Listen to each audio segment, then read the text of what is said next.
காங்கிரஸ் கட்சியிலேயும் ஒரு தற்கொலை இருக்கிறான்னு தெரியுது. பிரவீன் சக்கரவர்த்தி காங்கிரஸ்ல இருக்கிற ஆதவர்த்தி தான். பிரவீன் சக்கரவர்த்திலாம் யாருன்னே தெரியாதுங்க. காங்கிரஸ் கட்சிக்காரனே தெரியாது. முதல்ல திமுகவோட கூட்டணி போறதுக்கே தகுதி இல்லாத ஒரு கட்சி இருக்குன்னு சொன்னா அது காங்கிரஸ் கட்சி. எதனால அப்படி சொல்றீங்க? ஆளே கிடையாது சார். ஊருக்கு 2 பேர் கிடையாது. பேசலாம் பேசி நீங்க கேள்வி கேட்டீங்க.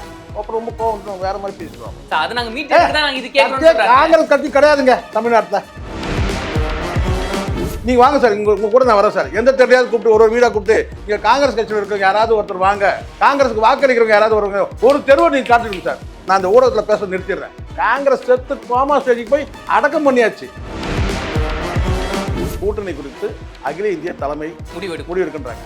அந்த பதில் சரியில்லை. இங்க இருக்கிற தலைமை என்ன செய்யும்? அப்ப டம்மீன் ஆயிடுது இல்ல? அப்ப செல்வ பிறந்தக்கு என்ன பண்ணுவாரு? ஒரு மனிதரை இன்னொரு மனிதர் பார்க்கறது வந்து தப்பாங்க. இங்க தமிழ்நாட்டில் தான் இப்படி கேட்குறீங்க. சரி, ஒரு மனிதர் பார்க்கறது தப்பு கிடையாது இல்ல? எங்க அண்ணாமலை போய் பார்ப்போம், நயினா நாகேந்திரன் போய் பார்க்க சொல்லுங்க. பிரவீன் சக்கரவர்த்தி இல்லையோ? புரியுதுங்களா? ஏதோ ஒரு தேவைக்காக போனேன். இப்போது புதிய அறிமுகம் ஆச்சி ஹோட்டல் சாம்பார் 50 கிராம் ரூபாய் 20 மட்டுமே. உலகெங்கிலும் உள்ள கிங் டிவி சொந்தங்கள் அனைவருக்கும் வணக்கம். இன்று நம் நேர்காணல் இணைந்திருக்கும் சிறப்பு விருந்தினர் மூத்த பத்திரிகையாளர் திரு சேக்வரா ஜெய்சங்கர் அவர்கள். வாங்க பேசுவோம் சார். வணக்கம் சார். வணக்கம். 2026 எலெக்ஷன் ரொம்ப பரபரப்பா போயிட்டு இருக்குங்க சார். யாரு கூட்டணி வைக்கலாம், இல்லை ஏதாவது ஒரு கட்சி ஆரம்பிக்கலாமா, இல்லை இப்போ 4வது ஒரு கட்சி வந்திருக்கு அவங்க ஆட்சி பிடிப்பாங்களா அப்படின்னு பல ஒரு வார்த்தை ஜாலங்கள், வார்த்தை போர்கள்லாம் போயிட்டு இருக்குங்களே. இதுக்கிடையில காங்கிரஸோட வியூக வகுப்பாளர் பிரவீன் சக்கரவர்த்தி அவர்கள் வந்து சமீப காலமா வந்து ஒரு கான்ட்ரவர்சி ஏற்படுத்திட்டு இருக்காரு அப்படின்னு சொல்லி ஆகணுங்களே. ஏன்னா அந்த கட்சியில என்ன சொல்லிருக்காங்கன்னா, நாங்க டிஎம் கூட கூட்டணி போட போறோம், எங்களோட உறவு சுமூகமா இருக்கு, மத்தவங்க சொல்றத முக்கியமா பிரவீன் சக்கரவர்த்தி அவர்கள் சொல்றதா வந்து நீங்க காதுல வாங்க வேண்டாம் அப்படின்னு அந்த கட்சியில இருக்கவங்க சொல்றாங்க. ஆனா பிரவீன் சக்கரவர்த்தி அவர்கள் என்ன சொல்றாங்கன்னா, நாங்க டிவி கூட கூட்டணி போடலாம், அதுவும் தலைமை தான் முடிவு பண்ணும். இப்ப சமீபத்தில் இப்போ ஒரு பிரஸ் மீட் என்ன சொல்லியிருக்காருன்னா, விஜய் அவர்கள் ஒரு தவிர்க்க முடியாத சக்தியாக மாறிட்டாரு. யாரு? காங்கிரஸ்ல இருக்கின்ற ஒரு தலைவர் இவர் சொல்றாரு, விஜய் அவர்கள் பெரிய ஒரு சக்தியா மாறிட்டாரு, இப்போ மக்களே வந்து அவரை தலைவரா தான் பாக்குறாங்க அப்படின்னு. இதெல்லாம் பார்க்கும்போது என்ன நடக்குது காங்கிரஸ்? ஒன்றும் நடக்கல. காங்கிரஸ் கட்சியிலயும் ஒரு தற்கொலை இருக்கிறான்னு தெரியுது. என்ன சார் பொசுங்க இப்படி சொல்லிட்டீங்க? நான் எப்பவுமே சுருக்கமா சுருங்க சொல்லி விளக்கிடுவாரு. ரொம்பலாம் பேச தேவையில்ல. இது இல்ல தம்பி, உண்மைதான் நான் சொல்றேன். நமக்கு வந்து என்னன்னா டிவிக்கில தற்கொலை இருக்கிறது தெரியும். காங்கிரஸ் கட்சியிலும் பிரவீன் சக்கரவர்த்தின்னு ஒரு தற்கொலை இருக்கிறான்னு தெரியுதா? புரியுதா? அவ்வளவுதான். ஒரு எல்லா கேள்விக்கும் ஏதாவது ஒரு நேரடியாக ஒரு பதில் இருக்கா? கட்சி வந்து ஜனநாயக கட்சின்னு சொல்றல்ல. எங்க நீ கொஞ்ச நாளைக்கு வந்து அந்த கட்சியில வந்து தலைவராக இருக்கலாம் பார்க்கலாம். ராகுல் காந்தி எடுத்துட்டு பிரவீன் சக்கரவர்த்தியை ஜனநாயக கட்சி, அதாவது எங்க கட்சி காங்கிரஸ் வந்து தேசிய ஜனநாயக கட்சி, இது டெமோக்ராட்டிக் பார்ட்டின்னா ஜனநாயக வந்து கட்சின்னு சொல்றல்ல. எங்க கொஞ்ச நாளைக்கு நீ தலைவராகி பார்ப்போம். இல்லை வந்து ராகுல் காந்தி போஸ்டர் கொஞ்ச நாளைக்கு உங்களுக்கு கொடுக்க சொல்ல பார்க்கலாம். இங்கே தான் ஜனநாயக பார்ட்டி, அது டெமோக்ராட்டிக் பார்ட்டி தானே, முடியுமா? எல்லாம் வந்து ஒரு ஒழுங்காக போயிட்டு இருக்கிற கூட்டணியில் குழப்பத்தை ஏற்படுத்துறது தான் டேவிட், வேற ஒன்றுமே கிடையாது. இந்த பிரவீன் சக்கரவர்த்தி யார், என்ன அடையாளம்? காங்கிரஸோட வியூக அமைப்பாளர். அதுதான் இப்போ புரியுதுங்களா? நிறைய பேர் கிளம்பி வந்திருக்கான். இப்போ இது ஆதவர்ஜுனா மாதிரி இன்னொரு ஆதவர்ஜுனா, அவன் அவ்வளோதான். பிரவீன் சக்கரவர்த்தி யாரு? இன்னொரு ஆதவர்ஜுனா. அந்த காங்கிரஸில் இருக்கிற ஆதவர்ஜுனா. எல்லா கட்சியிலும் ஆதவர்ஜுனா இருக்கிறாங்க, சரிங்களா? காங்கிரஸில் ஒரு ஆதவர்ஜுனா வியூக அமைப்பாளர்னா ஒரு விஷயம் நல்லா புரிஞ்சு. இப்போ இந்த இடத்துல நல்லா அறிவா யார் வேணா இருக்கட்டும், ப்ரூவ்டு அன்ப்ரூவ்டுன்னு இருக்கு. விஜய் வந்து இன்னும் ப்ரூவ் பண்ணல. கூட்டத்தை வச்சு நீங்க சொல்ல முடியாது. அவர் சொல்றாரு, நடிகரை பார்க்க வரவில்லை, தலைவரை பார்க்க வராங்கன்னு சொல்லிட்டு. இப்போ இதெல்லாம் இங்கே தான் நீங்கள் கரெக்டாக புரிஞ்சிக்கணும். தற்குறி, முழு தற்குறியானது தெரியுதா? இங்கே இன்னும் மக்களுக்கே அந்த குழப்பம் இருக்கு. எது, நாம் நடிகனை பார்க்க போனோமா, இல்லை நாம் நடிகனை பார்க்க போனோமா, அல்லது அரசியல் கட்சி தலைவரை பார்க்க போனோமான்னு மக்களுக்கே குழப்பம் இருக்கு இன்னும். ஆனால் இவர் சொல்றாரு என்னன்னு கேட்டால் வந்து, நீங்கள் போய் பார்த்தீங்களா, எதுக்கு பார்த்தீங்கன்னா அடுத்து கேள்வி போடுறாங்க. யார்கிட்ட? நீங்க போய் பார்த்தீங்களே. அப்ப என்ன சொல்லணும்? இருங்க, நீங்க என்ன சொல்லணும்? அவர் ஒரு அரசியல் கட்சி தலைவர், நான் பார்க்க போறேன் சொல்லணுமா இல்லையா? சொல்லணுமா இல்லையா? இதுல தான் மாற்றம். யாரு? இந்த பிரவீன் சக்கரவர்த்தி. நல்லா புரிஞ்சுங்க. முதல் கேள்வி, இது ரொம்ப அறிவுபூர்வமாக யோசிங்க. நீங்க கேள்விகள் கேட்கப்படும் போது அவர் வந்து நடிகரை பார்க்க வரல, ஒரு அரசியல் கட்சி தலைவர் ஆயிட்டாரு, அதெல்லாம் மக்கள் வராங்க. சரி, நீங்க வந்து விஜயை பார்க்க போனீங்கன்னா அடுத்த கேள்வி போட போகுது என்ன தனிப்பட்ட முறையில சொல்லணும்? போனோம். அப்படி சொல்லல. ஒரு மனிதரை இன்னொரு மனிதர் பார்க்கறது வந்து தப்பாங்க? இங்க தமிழ்நாட்டில் தான் இப்படி கேட்குறீங்க. சரி, ஒரு மனிதரை ஒரு மனிதர் பார்க்கறது தப்பு கிடையாதுல்ல. எங்க அண்ணாமலை போய் பார்ப்போம் பாருங்க. அண்ணாமலை வெளிப்படையா போய் பாருங்களேன் பார்க்கலாம். ஒரு மனிதரை மனிதர் பார்க்கல. நயினா நாகேந்திரன் போய் பார்க்க சொல்லுங்க. ஒரு பிரவீன் அந்த தேவை சக்கரவர்த்தி. இல்லையோ? இப்போ புரியுதுங்களா? ஏதோ ஒரு தேவைக்காக போனேன். அதை சொல்லிட்டு போங்களேன். ஒரு அரசியல் கட்சி தலைவருங்க. அந்த அடிப்படையில் போய் பார்த்தங்க. என்ன ஆயிட போகுது? என்ன ஆயிடும்? விஜய் வந்து ஒரு அரசியல் கட்சி தலைவருங்க. சரி, நீங்க தானே சொல்றீங்க. ஒரு அரசியல் கட்சி தலைவரை போய் பார்க்க போனேன். அப்ப என்ன சொல்றீங்க? ஒரு மனிதரை இன்னொரு மனிதரை போய் பார்க்கறது தப்பா? இதெல்லாம் ஒரு கேள்வின்னு கேட்டுட்டு இருக்கீங்க. இப்போ புரியுதுங்களா? தற்குறி கிளியர் ஆகுதா? ரொம்ப ரொம்ப கிளியர் ஆகுது பாருங்க. தற்குறின்றதுக்கு வெளிப்படையா சொல்லுங்க. என்ன வெளிப்படையா நீங்க என்ன நீங்க அரசியல் கூட நீங்க பேசிடுங்க சார். ஒரு அரசியல் கட்சி தலைவர்ன்ற முறையில் நான் போய் அவரை சந்திச்சு பேசினேங்க. நாங்க அரசியல் பேசல, வேற ஏதோ ஒரு வந்து ஒரு பொது கருத்தை பேசணும், இல்லை கரூர் சம்பவத்தை பத்தி பேசணும், ஏதோ ஒன்று சொல்லுங்க. ஒரு மனிதரை ஒரு மனிதர் சந்திக்கிறது பிரச்சனை இல்லை, தாராளமாக சந்திக்கலாம். ஆனால் காரணமே இல்லாம வந்து சந்திக்க முடியாதுல்ல. ஒரு காரணம் இருக்கும்ல. அவர் பிறந்த நாளுக்கு வாழ்த்து சொல்ல வந்தேன்னு சொல்லுங்க. இல்லை அது வந்து திரிஷா வீட்டில் அந்த நாய்க்குட்டி வளர்த்தாங்களே சார், அந்த நாய்க்குட்டி வந்து என்ன பிரீடுன்னு கேட்க போனேன்னு சொல்லுங்க. இல்லை வேற எதுவும்னா சொல்லுங்க. ஒரு மனிதரை ஒரு மனிதர் போய் பார்க்கறது வந்து பார்த்தீங்கன்னா காரணம் இல்லாமல் பார்க்க முடியாது.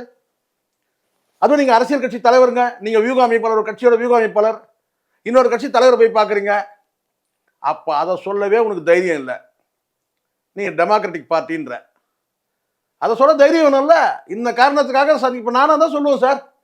ஒரு மனிதரை போய் சந்திக்கிறேன்னா இந்த காரணத்துக்காக சந்திச்சேங்க. அவர் பிறந்த நாளுக்கு சந்திச்சேங்க. அவருக்கு வந்து திருமண நாள் வாழ்த்து சொல்றதுக்காக போயிருந்தேங்க. இல்லை இந்த இன்விடேஷன் கொடுக்கறதுக்காக போயிருந்தேங்க. ஏதோ ஒரு காரணம் இருக்கும் சார். ஒரு மனிதரை ஒரு மனிதர் பார்க்கறது பிரச்சனை இல்லை சார், பார்க்கலாம் சார். காரணம் இல்லாமல் பார்க்க முடியுமான்னு கேட்குறேன். முடியாதான் சார். அப்படின்னு அவ்வளோதான். இப்போ இதே புரியுதுல்ல. அந்த நேர்காணல் அந்த பேட்டியே வேஸ்ட்டு. அவன் டோட்டல் அவனே வேஸ்ட்டுன்றான். யாரு? பிரவீன் சக்கரவர்த்தியே வேஸ்ட்டு. பிரவீன் காந்தி அந்த லூசு ஞாபகம் வருது. சரிங்களா? கொஞ்ச நாள் ஆளே காணல. ஏன்னா அவங்க கூப்பிட்டு கொடுக்கல எதுவும். ஓகே சார், இந்த இடத்துல அவர் சொல்ற நாங்க ஒரு சில கருத்தை வந்து முன் வைக்கிறாரு. காங்கிரஸ் வந்து இதுக்கப்புறம் மேல வளரும் அப்படின்னா வந்து டிவி கூட கூட்டணி அப்படின்னு மறைமுகமா சொல்லிட்டு இருந்தாருங்களே. ஆனா இந்த கருத்துக்கு செல்வம் பிரதகை அவர்களும் சரி, ஜோதிமணி அவர்களும் சரி, சில விஷயம் முன் சொல்றாங்க. இல்ல அவர் சொல்ல ஒரு கருத்து ஏத்துக்க முடியாது, நாங்க கூட்டணி கூட தான் இருப்போம் அப்படின்னு. அப்ப இது பார்க்க வந்து அந்த கட்சிக்குள்ள பிரச்சனை இருக்கா, விரிசல் இருக்கா? நல்லா ஒன்று புரிஞ்சுங்க. ஒரு கேள்விக்கு பிரவீன் சக்கரவர்த்தி சொல்லக்கூடிய பதில் என்னன்னா, கூட்டணி குறித்து அகில இந்திய தலைமை முடிவெடுக்கின்றாங்க. அந்த அந்த அந்த அந்த பதில் சரியில்லை. அந்த உண்மையிலே டெமோக்ராட்டிக் பார்ட்டினா அந்த பதில் எப்படி தெரியுமா வரணும் டேவிட்? கூட்டணி குறித்து மாநில கட்சி, மாநில காங்கிரஸ் கமிட்டின்னு ஒன்று இருக்குல்ல, அந்த கமிட்டி வந்து கமிட்டியோட ஆலோசனை பண்ணி தேசிய தலைமை வந்து முடிவெடுக்கும். இதுதான் சொல்லணும். இந்த கேள்விக்கு பதில் வழக்கமாக கடந்த காலத்தில் நாங்கள் பார்க்குற நான் பார்த்த ஒரு 40 ஆண்டு கால காங்கிரஸ் கட்சியில் கடந்த காலத்தில் வந்து கூட்டணி குறித்து கேள்வி கேட்கும்போது அகில இந்திய தலைமையிலேருந்து யார் வந்தாலும் கூட அவங்க சொல்லக்கூடிய பதில் கேட்டால் மாநில தலைமையோடு கலந்து ஆலோசனை செய்து தேசிய தலைமை வந்து கூட்டணி கொடுத்து முடிவெடுக்கும். இதை தான் சொல்லணும். இதுதான் டெமோக்ராட்டிக் பார்ட்டியோட அடையாளம். இவர் என்ன சொன்னார்? அகில இந்திய கட்சி முடிவு பண்ணும். அப்போ இங்கே அடுத்த கேள்வி வந்து நான் போட்டோன்னா தான் பிரச்சனை. நீங்கள் இப்படிலாம் தாறுமாறாக பேசுகிறீங்கன்னு. அப்போ இவங்க என்ன பண்ணுவாங்க? இங்கே இருக்கிற தலைமை என்ன செய்யும்? அப்போ டம்மின்னு ஆயிடுது இல்லை? அப்போ செல்வப்பிரந்தகை என்ன பண்ணுவார் சார்? இன்னொரு விஷயம் முன் வச்சு சொல்றாருங்களே, அதை நாங்க வந்து இப்ப இந்த கோரிக்கை சில கோரிக்கை முன் வச்சிருக்கோம். 3 கோரிக்கை. அது நான் சொல்லல, எங்க தொண்டர்கள் சொல்லியிருக்காங்க. என்னன்னா 50 வருஷம் ஆயிடுச்சு, நாங்க பின்தங்கி இருக்கிறோம், அதனால எங்களுக்கு ஆட்சியில பங்கு வேணும், அதிகாரத்துல பங்கு வேணும், கூடுதல் சீட்டு வேணும்னு சொல்றாருங்க. இதை எப்படி பாக்குறீங்க? காங்கிரஸ் கட்சி என்ன கேட்டா ஒன்றும் சொல்றேன், திமுகவோட கூட்டணி போறதுக்கே தகுதி இல்லாத ஒரு கட்சி இருக்குன்னு சொன்னா அது காங்கிரஸ் கட்சி. எதனால அப்படி சொல்றீங்க சார்? ஒண்ணுமே கிடையாது. ஆளே கிடையாது சார். ஊருக்கு 2 பேர் கிடையாது. பேசலாம் பேச்சு நீங்க கேள்வி கேட்டிருக்கீங்க. அப்புறம் ரொம்ப கோவம் வந்துடும், வேற மாதிரி பேசிடுவோம். அப்புறம் சார் அது நாங்க மீட்டிங் தான் நாங்க இது கேக்குறோம். காங்கிரஸ் கட்சி கிடையாதுங்க தமிழ்நாட்டில். காட்டுங்க, நீங்க ஒரு வீதிக்கு 2 பேர் காட்டுங்க சார். நீங்க வாங்க சார், உங்க கூட நான் வரேன் சார். எந்த தேவையாவது கூப்பிட்டு ஒரு வீடா கூப்பிட்டு இங்க காங்கிரஸ் கட்சியில் இருக்கிறவங்க யாராவது ஒருத்தர் வாங்க, காங்கிரஸுக்கு வாக்களிக்கிறவங்க யாராவது ஒரு தெருவை நீங்க காட்டுங்க சார். நான் இந்த ஊடகத்தில் பேச நிறுத்திடுறேன். நீங்க கூப்பிட்ற தெருவுக்கு நான் வரேன். எல்லாம் செத்து போயிட்டானுங்கன்ற நான் எல்லாம் வந்து முட்டி செத்து எல்லாம் போய் சும்மா பேரளவுக்கு வந்து ஏதோ செல்வப்பெருந்தகை கிட்ட இருக்கிறதுனால ஓரளவுக்காவது வந்து பேசுறாங்க. காங்கிரஸ் கட்சின்னு பேசுறாங்க. இல்லைன்னா 4 பேரை கூட்டு போயிட்டு ரயில் மறியல் போனவர், நல்ல வேளை ரயில் வரல, சார் அது அப்புறம் உயிர் பிடிச்சி அப்புறம் பேசுறாரு. தூக்கிட்டு போறது கூட ஆள் இல்லாம இருக்கும். ஆமா சார், அது அப்ப கூட வந்து பாத்தீங்கன்னா அப்போ கவர்மெண்ட் எம்ப்ளாயி தான் வந்துருக்கணும், கார்பரேஷன்ல இருந்தோ அல்லது வந்து பாத்தீங்கன்னா வந்து சும்மா பேசுங்க. அதுதான் சார் அவரும் சொல்றாரு. என்னன்னு இப்போ காங்கிரஸ் மோசமான நிலையில இருக்கு, இத மாத்தணும்னா இது வேண்டும். என்ன இவர் மாத்தணும்னா வந்து கூட்டணியில போயிட்டு கேட்கறான்னு சொல்றாரு. பாருங்க, குறைஞ்சபட்சம் 5 சீட் இல்ல 5 எம்எல்ஏ சீட்டு கூட கொடுக்குற அளவுக்குலாம் கட்சி ஸ்ட்ரென்த்தா இல்லைங்க. ஏங்க வந்து பேசிட்டு இருக்கீங்க? காங்கிரஸ் நாங்கன்னா சும்மா நாங்கன்னா காதில் கடுக்க நான் போட்டு வளையம் போட்டுருக்கோம். நாங்கள் வாங்க ஒரு ஊராக போவோம், நான்லாம் டிஸ்ட்ரிக்ட் வைஸாக சுற்றுருவேன். எங்கேயுமே வந்து பார்த்தீங்கன்னா காங்கிரஸே கிடையாது. காங்கிரஸ் செத்து கோமா ஸ்டேஜுக்கு போய் அடக்கம் பண்ணியாச்சு. எது முடிஞ்சு போச்சு காங்கிரஸ் தமிழ்நாட்டில். காங்கிரஸ் எங்கே இருக்குது? என்னைக்கு நீங்கள் இலங்கையில் வந்து நீங்கள் வந்து அங்கே வந்து அந்த அந்த பிரச்சனை அதில் வந்து இன்வால்வ் ஆனீங்கன்னா அன்றைக்கே முடிஞ்சு. சீமா உங்களை அடின்னு அடித்து உங்களை வந்து டோட்டலாக வந்து உங்களை காலி பண்ணிட்டான். சீமான் தான் காலி பண்ணதே காங்கிரஸ். நான் வெளிப்படையாக சொல்கிறேன், ஒவ்வொரு தெருவாக அடிச்சு வந்து பார்த்தீங்கன்னா வந்து காங்கிரஸ்ன்றது ஒரு கட்சி இல்லாமல் போனதுக்கு காரணமே வந்து காலியானதுக்கு காரணமே சீமான் தான் காரணம். ஆனால் அவர் இன்னொரு விஷயம் சொல்கிறார், சீமான் அவர்கள், உங்களுக்கு வந்து ஆட்சியில பங்கு வேணும், அதிகாரத்தில் பங்கு வேணும் அப்படின்னா நீங்க தனிச்சு நில்லுங்க, எது கூட நீ போறீங்க? நான் சொல்றேன், நீங்க தனித்து நின்னா வார்டு எலெக்ஷன் ஜெயிக்க முடியாது. காங்கிரஸ் பேசிட்டு இருக்கீங்க நீங்க. எது என்ன பிரவீன் சக்கரவர்த்தி வந்துட்டான் அவன் வந்துட்டான்ட்டு ஒரு வார்டு எலெக்ஷன் ஜெயிக்க முடியுமா? நான்லாம் அங்கே இருந்திருந்தேன்னா அவங்ககிட்ட முதல் கேள்வி அதான் கேட்டிருப்பேன். ஒரு வார்டு எலெக்ஷன் கூட ஜெயிக்கிறதுக்கு வந்து திராணி இல்லாமல் இருக்காது கட்சி. பேசிட்டு இருக்கீங்க. என்னைக்கு வந்து இங்கே அண்ணாமலை தலைமைக்கு இங்கே வந்தோன்னா அப்போவே ஒரு நல்ல வந்து மக்கள்கிட்ட வந்து பேசக்கூடிய ஒரு ஆளுமை உள்ள ஒரு தலைவரை வந்து நீங்கள் போட்டுக்கணும். அண்ணாமலை வந்த பிறகு பிஜேபி வளர்ந்தது உண்மை. ஆமாம், அது மறுக்க முடியாது. காங்கிரஸ் காலி ஆயிடுச்சு டோட்டலா. அப்போவே நீங்கள் வந்து தேசிய கட்சினா நீங்கள் வந்து இங்கே ஒரு சரியான ஒரு நபரை போட்டுருக்கணும் இங்கே தலைமைக்கு. அது செஞ்சீங்களா நீங்கள்? அப்புறம் காங்கிரஸ் பாருங்க, காங்கிரஸ் வந்து தமிழ்நாட்டில் கிடையாதுங்க. பிரவீன் சக்கரவர்த்தி தெரியாது, அவன் 2000 கிலோமீட்டர் இருந்து வரான்.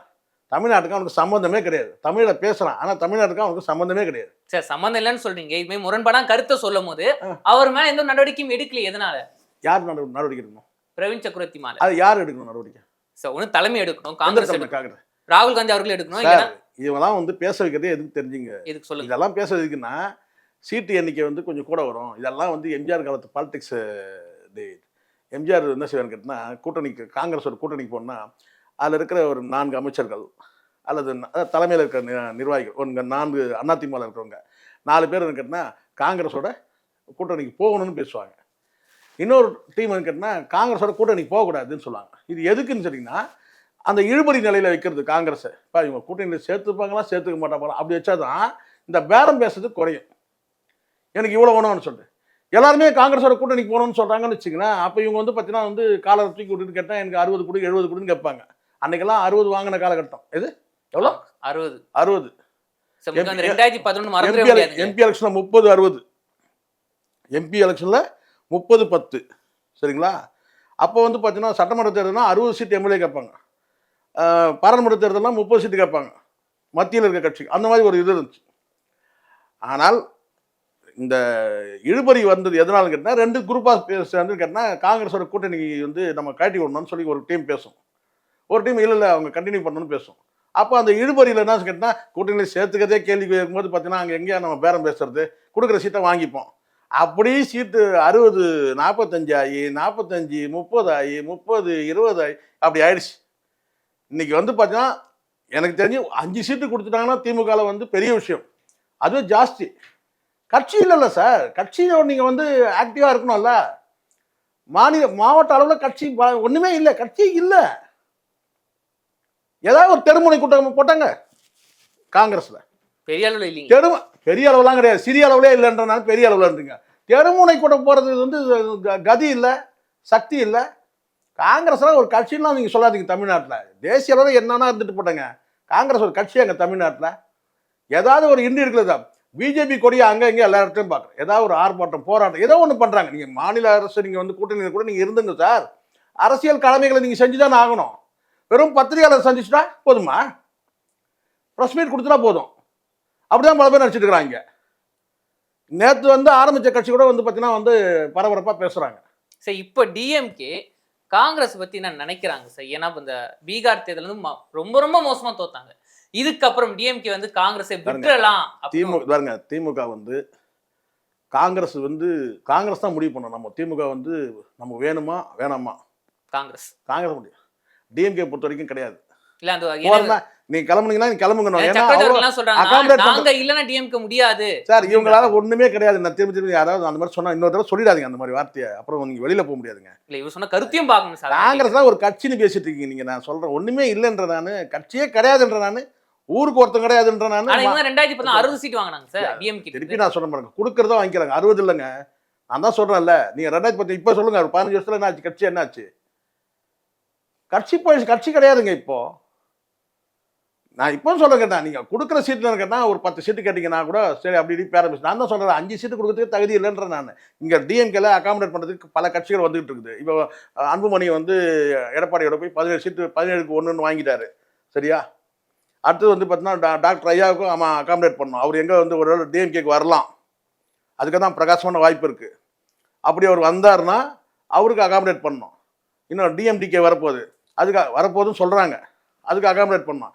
ஏகப்பட்ட கட்சி வரிசையில் இருக்கும்போது பார்த்தீங்கன்னா நீ வந்தாவா வராட்டி அப்படி விட்டுருவாங்க. அப்ப இதெல்லாம் காங்கிரஸ் யோசிச்சு டிஎம்கே வேண்டாம் டிவி கூட பல மாநிலங்கள்ல காங்கிரஸ் காலி ஆயிடுச்சு. ஆமா இருக்கிறது ஒட்டிட்டு டிஎம்கே ஒட்டிட்டு இருந்தாலும் இங்க கட்சின்னு ஒன்று இருக்கு. இன்னும் டிஎம்கே காட்டி விட்டாங்கன்னா முடிஞ்சிருச்சு. டிஎம்கே காட்டி காங்கிரஸ் அதோட முடிஞ்சிச்சு, அவ்வளவுதான். ஏற்கனவே சமாதி கட்டியாச்சு. காங்கிரஸ் கை விட்டாங்கன்னா ஒரு மலர் வளையம் கொண்டு போய் வைக்கலாம் காங்கிரஸ் அந்த சமாதி மேல, அவ்வளவுதான். கட்சி இல்லைங்க. இங்க சும்மா சீன் போட்டுருக்கீங்க நீங்க. கூட்டணி வைக்கலாமா? ரவீந்திர சக்கரவர்த்திக்கு தமிழ்நாட்டுக்கு என்னங்க இருக்கு? யாருங்க? யாராவது தெரியுமாங்க? காங்கிரஸ் கட்சியில இருக்கணும் தெரியுமா? பிரவீன் சக்கரவர்த்தினா யாருன்னு காங்கிரஸ் கட்சியில இருக்கணும் தெரியுமான்னு கேட்கிறேன். யாராவது தெரியுமா? யாரு இது பிரவீன் சக்கரவர்த்தி? சொல்லுங்க, யார் சொல்லுங்க. வியூக அமைப்பாளர் எல்லாம் ஊர்ல இருக்கிற அத்தனை பேர் அந்த பட்டத்தை வச்சு சுத்திட்டு இருக்கிறான். வியூக அமைப்பாளர்னா அதுக்கான கொஞ்சமாச்சும் தகுதி இருக்கணும். இங்க என்ன நடக்குது தமிழ்நாட்டில் அதை விட்டு கேட்டா விஜய் வரனா அதுக்கு கேட்ட கேள்விக்கு பதில் இல்லைல்ல. எதுக்கு விஜய் சந்திச்சுங்கன்னா சொன்னோம், ஒரு மனிதர் சந்திக்கலாம். ஏன் மாடை கூட தான் சந்திக்கலாம், ஒரு மனுஷன் ஆடு மாடை கூட சந்திக்கலாம். நீங்க சொல்லுங்க, இல்ல அணில கூட சந்திக்கலாம். எதுக்கு போய் சந்திச்சிங்கன்னா அதை ஒரு குறைஞ்சபட்சம் அந்த பதில் கூட சொல்லாம ஒரு மனிதர் சந்திச்சா நீங்க கேள்வி கேட்பீங்களா? தமிழ்நாட்டில் தான் அப்படி கேட்கணும். அதுவே நக்கலான பேச்சு. தமிழ்நாட்டில் தான் அந்த கேள்வி கேட்பானடா நான் கேட்கிறேன். தமிழ்நாட்டில் தான் அப்படி இந்த கேள்வி கேட்போம். அது நக்கலா இல்லை? பத்திரிகையாளர்களை கேள்வி கேட்கறது தமிழ்நாட்டில் தான் இந்த கேள்வி கேட்குறீங்க. ஏன் போய் மோடியை சந்திக்கலாம் பார்ப்போம். எங்க சந்திச்சாலும் கேள்வி கேட்போம். எதுக்காக நீங்க என்ன காரணம்? சந்திப்போட காரணம் என்ன சொல்லணுமா இல்லையா? அதை விட்டுட்டு சும்மா பார்த்தீங்கன்னா பிரவீன் சக்கரவர்த்திலாம் யாருன்னே தெரியாதுங்க. காங்கிரஸ் கட்சிக்காரனே தெரியாது. முதல்ல செல்வ பிறந்தகைக்கு வேணா தெரியலாம். நிர்வாகிகள் கேளுங்க சார், நீங்க வாங்க சார் போகலாம். ஏதாவது ஒரு எங்கேயாவது ஒரு நிர்வாகி கண்டிப்பாக உங்க கண்ணில் கிடைப்பான். காங்கிரஸ் யாராவது இருக்கிறாங்கன்னு கேட்டினா எவனாவது இருப்பான், கோமா ஸ்டேஜில் இருப்பான். அவங்ககிட்ட போய் காதில் போய் நீங்கள் பிரவீன் சக்கரவர்த்தி யாருங்கன்னு சொல்லி எவனா படுத்துன்னு இருப்பான் கோமா ஸ்டேஜில் ஒரு வீட்டில். நான் தான் பழைய காங்கிரஸ் சொல்லிட்டு ஒரு 60-70 வயசு யாராவது ஒருத்தர் படுத்து ஆரம்பிச்சு நேரம் அவன்கிட்ட போயிட்டு பிரவீன் சக்கரவர்த்தி யாருங்கன்னு கேட்டீங்கன்னு சொன்னால் ஆணும் வாய்ப்பு போயிடும். இது உயிரே போயிடும். யாருன்னே தெரியாத ஒரு அட்ரஸ் இல்லாதவங்கலாம் பேரெல்லாம் நீங்க சொல்லிட்டு ஒரு கேள்வின்னு கேட்டுருக்கீங்க. யாரெல்லாம் பேச முடியாதுங்க, நமக்கு அசிங்கங்க அது. நான் பொதுவா ஒரு கேள்வி கேட்கிறேன். 2020 எலெக்ஷன்ல காங்கிரஸ் டிவி கூட கூட்டிட்டு வாய்ப்பு இருக்குங்களா, இல்ல மீண்டும் டிஎம்கே? ஏன்னா இவங்க கேக்குற எந்த ஒரு கோரிக்கையும் தர முடியாது. பாருங்க, ரோட்ல போறவங்க கேட்ட கேள்விக்கெல்லாம் நம்ம பதில் சொல்லுவோம். பிரவீன் சக்கரவர்த்திலாம் ரோட்ல போற மாதிரி அகில இந்திய தலைமை சொல்லிச்சு, நாங்க டிஎம்கேவோட கண்டினியூ பண்றோம்ன்றத சொல்லிட்டாங்க. முடிஞ்சிச்சு அதோட. இவெல்லாம் ரோட்ல போற மாதிரிங்க. காங்கிரஸ் கட்சியில் 10 பேர் இருப்பாங்க. இவன் வியூக அமைப்பாளர்னுவான். ஏதாவது பார்த்தீங்கன்னா துணி ராகுல் காந்தி சட்டை அயன் பண்ணி தரவனா இருப்பான் பிரவீன் சக்கரவர்த்தி. இவன் கேட்கற கேள்விக்கெல்லாம் பதில் சொல்ல முடியாதுங்க. ராகுல் காந்தி எவ்வளோ நட்போடு இருக்கிறாருன்னு கடந்த காலத்தில் நம்ம பார்த்தாச்சு. நட்போடவும் இருக்கிறாரு, அரசியல் ரீதியாக உறவோட இருக்கிறாரு, கூட்டணியில் இருக்கிறாரு. ராகுல் காந்தி பேசலாம், சரிங்களா? ரோட்டில் போகிறவன் அதுக்கு காங்கிரஸ் கட்சியில் வீட்டு முறவாசல் பண்ணவங்களாம் கேள்வி கேட்டுருந்தோம். அதுக்கெல்லாம் பதில் சொல்ல முடியுமா? அவன்லாம் முடிவெடுக்க முடியாதுங்க, அப்படிங்களா? யார் வேணாலும் பேசட்டும். திமுகலாம் அச்சுறுத்த இடத்துலலாம் காங்கிரஸ் கிடையாது. அவங்களுக்கு அகாமடேட் பண்ண முடியாமல் அவஸ்தைப்பட்டுக்கிறாங்க டிஎம்கேல. அவ்வளோ கட்சிகள் லைன் நிற்குது. உண்மை இது. எந்தெந்த கட்சிக்கு எவ்வளோ சீட்டை கொடுக்குறதுன்றதை பார்த்தீங்கன்னா அங்கே அகாமடேட் பண்ண முடியாமல் இருக்கும்போது காங்கிரஸ் வச்சு சீன் போட்டுன்னா என்ன அர்த்தம்? அகில இந்திய தலைமை, அதே பிரவீன் சக்கரவர்த்தி சொல்கிற வார்த்தையே நீங்கள் அகில இந்திய தலைமை தான் முடிவெடுக்கணும். அப்பயே நீ இல்லைன்னு ஆயிடுச்சு. இது நீ காலி. அதே சமயத்தை இன்னொரு அசிங்கம் பண்ணிட்டு போற.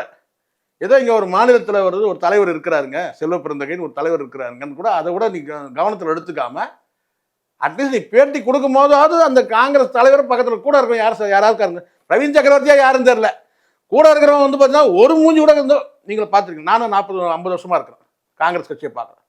அந்த கூட இருக்கிற அந்த பிரவீன் சக்கரவர்த்தி கூட இருக்கிற அது யாராவது தெரிஞ்ச மூஞ்சி இருக்கா சார்? இல்லைங்களே. தமிழ்நாட்டில் வந்து நீ நேர்காணல் கொடுக்குற கூட யாராவது நிற்கிறது, யாராவது வந்து காங்கிரஸ் கட்சிக்காரன் எவனா இருக்கிறான்னா இவனே முறவாசல். எங்க இவனே நம்பர் 5 ஜன்பத் ரோடுக்கு முறவாசல். கரெக்டாக நான் சொல்றது வீடு அட்ரஸாக கரெக்டாக சொல்லிட்டேன்னா, ஆனால் கூட இருக்கிற வந்து இவனுக்கு முறவாசல் போல இருக்கு. கரெக்டா? அதனால வந்து பிரவீன் சக்கரவர்த்தி சொல்றதெல்லாம் நீங்க வந்து ஒரு அக்கௌண்ட் எடுக்க முடியாது. ஆனால் எனக்கு தெரிஞ்சு திமுக கூட்டணி வலிமையா இருக்கு. இன்னும் பல கட்சிகள் வந்து வந்துட்டு இருக்கு. காங்கிரஸோட சீட்டு எண்ணிக்கையை வந்து குறைக்கணும். என்ன கேட்டால் காங்கிரஸை கழட்டி விடணுன்ற நான் ரொம்ப சீன்லாம் போட்டால் காங்கிரஸை கழட்டி விடணும். டிஎம்கே எனக்கு தெரிஞ்ச வரைக்கும் நான் என்னோட ஒப்பீனியன் சொல்கிறேன். நான் ஒன்றும் திமுக வந்து மெம்பரோ இல்லை திமுக வந்து ஒரு அசைன்மெண்ட்டில் ஆதரவுலாம் கிடையாது. என் கருத்து நான் சொல்கிறேன். இதனால் திமுக கழட்டினா திமுக அதிகமான ஓட்டு வரும். ஏன்னா திமுக காங்கிரஸ் கூட்டணியில் இருக்கிறதுனால திமுக கூட்டணிக்கு வந்து வாக்குகள் இழப்பு தான் நான் சொல்வேன். ஏன்னா அந்த இளைஞரை வந்து அந்த சம்பவம் ஆறாத ரணமாக இருக்குது. சரிங்களா? காங்கிரஸை கழட்டி விட்டோம்னு வச்சுங்களேன், அந்த ரணம் ஆறிடும். நான் சொல்ல கரெக்டா? புரியுதுங்களா?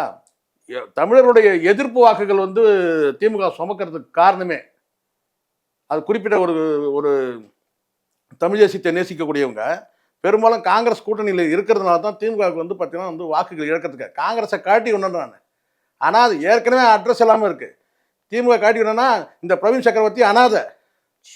இந்த கேள்வி கேட்கறது கூட யாரும் இருக்க மாட்டாங்க. நீங்கள் போய் ஒன்றும் வந்து விஜயோட கூட்டணி வச்சுட்டா உடனே வந்து இவங்க அப்படியே வந்துடுவாங்களா? அவனுக்கே ஆள் சேகரத்து ஆள் இல்லாமல் ஒவ்வொருத்தங்க வந்து ஒருத்தர் போவாங்கன்னு வச்சாங்க. அன்புமணியை விட்டுட்டு இப்போ வந்து எடப்பாடியோட போயாச்சு. கூட்டணி சேரத்துக்கு ஆள் இல்லாமல் இருக்கிறான். இதான உண்மை.